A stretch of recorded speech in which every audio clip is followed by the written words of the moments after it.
अस्सलाम वालेकुम प्यारे दोस्तों, आप देख रहे हैं चैनल इंटरेस्टिंग इन्फॉर्मेशन। मालूमाती वीडियोस देखने के लिए हमारे चैनल को सब्सक्राइब करें। पिकासो स्पेन में पैदा होने वाला एक बहुत मशहूर मुसव्विर था। उसकी पेंटिंग्स पूरी दुनिया में करोड़ों और अरबों रुपए में बिक रही थी। एक दिन जब वो सड़क पर चल रहा था तो एक औरत की नज़र पिकासो पर पड़ी और इत्तेफाक से उसने उसे पहचान लिया। वो भागकर उसके पास आई और कहने लगी, जनाब मैं आपकी बहुत बड़ी मदाह हूँ, मुझे आपकी पेंटिंग्स बहुत पसंद हैं, क्या आप मेरे लिए भी पेंटिंग बना सकते हैं? पिकासो मुस्कुराया और बोला, मैं यहाँ हाल ही हाथ आया हूँ, मेरे पास कोई औजार नहीं है, फिर कैसे मैं तुम्हारे लिए पेंटिंग बनाऊँ? लेकिन औरत अब ज़िद कर रही थी। उसने कहा, मुझे अभी एक पेंटिंग बना दो, मैं आपको नहीं बता सकती कि हम दोबारा कब मिलेंगे। पिकासो ने फिर अपनी जेब से कागज़ का एक छोटा सा टुकड़ा निकाला और अपने कलम से कागज़ पर कुछ खींचने लगा।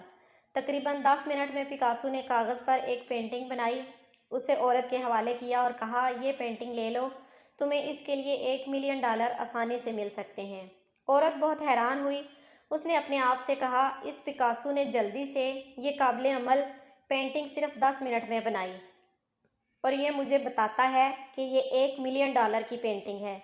लेकिन एक लफ्ज़ कहे बगैर उसने पेंटिंग उठाई और खामोशी से घर आ गई। उसका ख्याल था कि पिकासो उसे बेवकूफ़ बना रहा है। वो बाज़ार गई और पिकासो की बनाई हुई पेंटिंग की कीमत दरियाफ्त की। जब उसे पता चला कि पेंटिंग $1 मिलियन तक हासिल कर सकती है तो उसकी हैरत की इंतहा ना रही।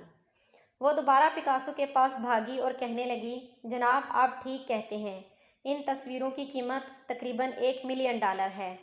पिकासो मुस्कुराया और बोला, मैं पहले ही बता चुका हूँ। औरत ने कहा, जनाब क्या आप मुझे अपना शागिर्द बनाएंगे? मुझे पेंट करना सिखाएं। मेरा मतलब है कि जिस तरह आपने 10 मिनट में $1 मिलियन की पेंटिंग बनाई है, मैं 10 घंटे में अच्छी पेंटिंग बना सकती हूँ, मगर 10 मिनट में नहीं। इस तरह तुम मुझे तैयार करो। पिकासो मुस्कुराया और बोला, ये पेंटिंग जो मैंने 10 मिनट में बनाई है, इसे सीखने में मुझे 30 साल लगे। मैंने अपनी ज़िंदगी के 30 कीमती साल इस काम में गुजारे हैं। औरत चौंक कर पिकासो को देखने लगी।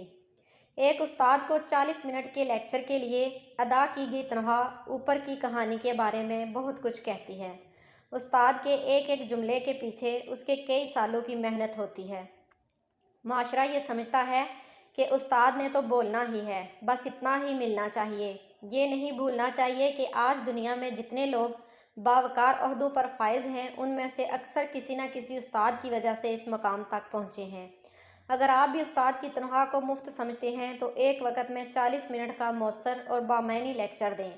आपको फौरी तौर पर एहसास हो जाएगा कि आप कितने काबिल हैं। तमाम काबिल एहतराम उस्ताद के लिए।